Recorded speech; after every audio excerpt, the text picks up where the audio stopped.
Brandon Azema from Memphis, Tennessee. I know I talked with you earlier and you said you're excited to be here. We're actually excited to have you also.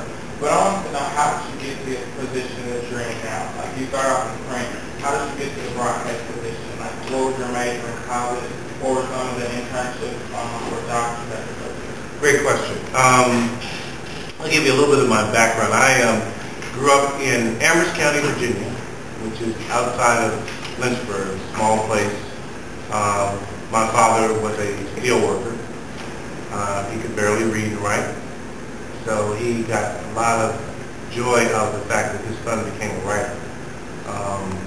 My mother worked at a local college doing laundry.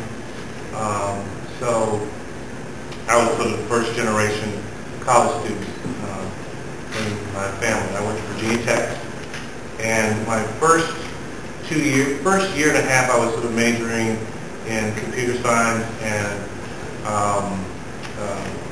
business. And I was doing fine in it, but it was bored me to tears, and I finally decided, I had to do a job or study something that I enjoyed. Because I figured that to be successful, I was going to have to work really, really hard, no matter what it was. So the only advice I can give anyone is that if you know you want to be successful, which then in turn means you're probably going to have to work lots of hours to be successful, you ought to do things that you enjoy.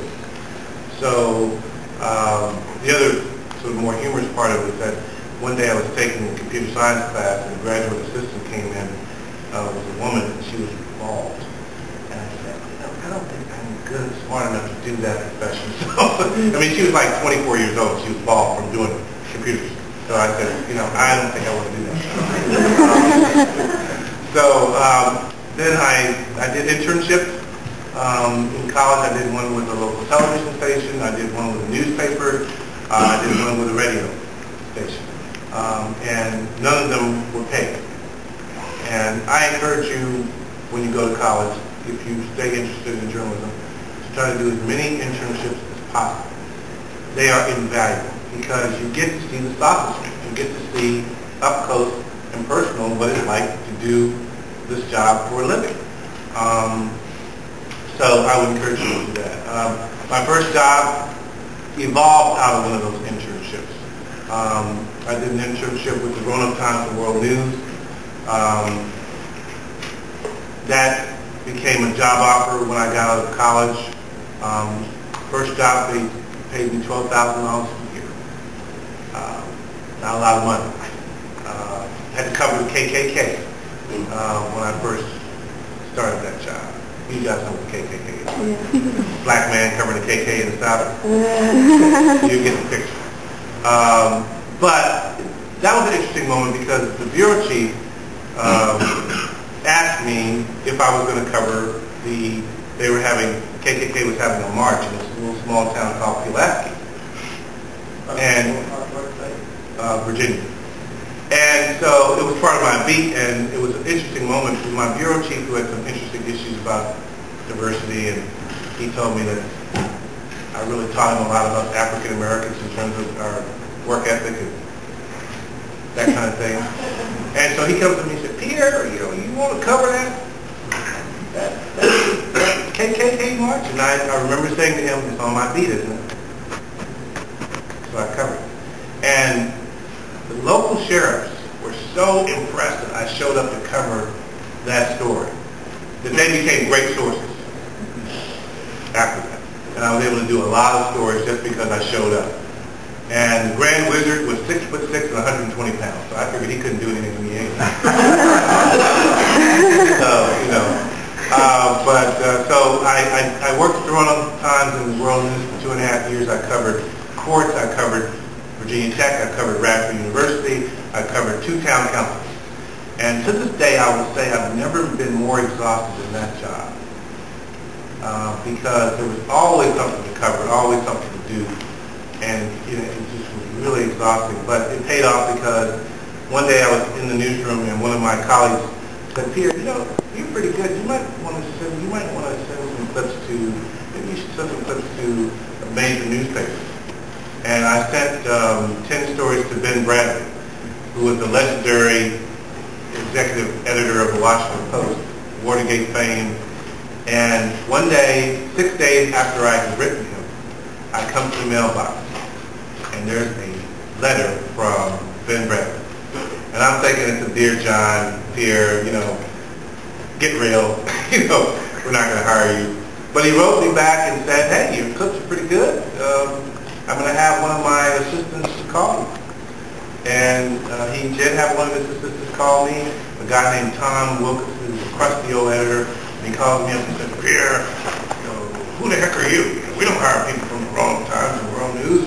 We hire people from the Philadelphia Inquirer and Los Angeles Times, the big papers. And I said, well, Mr. Bradley sent it for you to call me.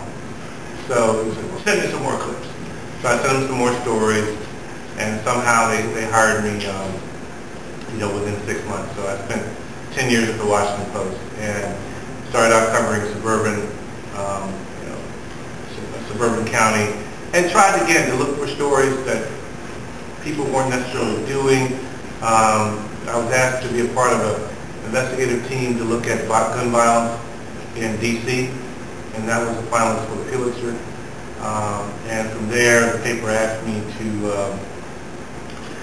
cover justice, and I got nominated finalist for Young Journalist of the Year. And for whatever reason, CBS would look at my articles, and they started calling me up, CBS Evening News, and they would say, Pierre, you ever thought about doing television? And it was this sort of fun thing where every 4 or 5 months they would call me up and say, you ever thought about doing television? And then one day CNN called and said, we want to meet you, and they offered me a job. And I had 10 years of print working at the Post, and I was very comfortable as a print reporter because no one had to see me, no one had to see what I sounded like, and I was very, very fine with that. And I took 3 weeks to make the decision.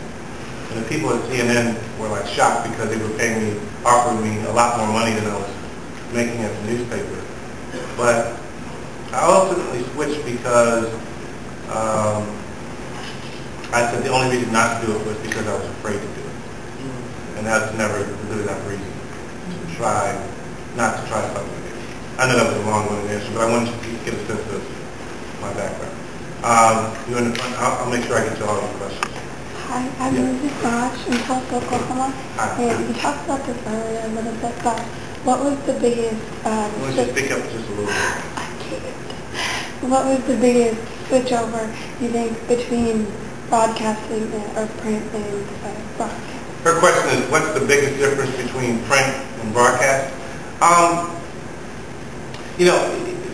That's a great question. Writing a story is writing a story. I was grounded in journalism and working for the newspapers, 2 newspapers that I worked for. They taught me the essentials of how you write a clear and concise story. So let me say that writing for print and broadcast is fundamentally the same. The difference is television does some of the work for you. And so if people can see it, it allows you to write more crisply, and maximize the use of the video. Thank you. The best example I can give you is, let's say I'm writing a story about a woman who lost a child in a gunfight.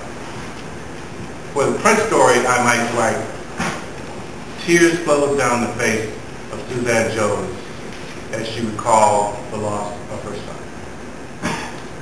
Okay? So I painted the picture for the reader. Tears flowing down the face. For TV, I might simply write a line, Suzanne Jones is in pain. And then, you would see the tears flowing. And I wouldn't have to take the time to write that. So that's the main difference, that you utilize, the television allows me to use the sound, the picture, everything but smell, is right there. So you try to maximize the use of that. And I'm still learning how to do that better and better. So that's the primary difference.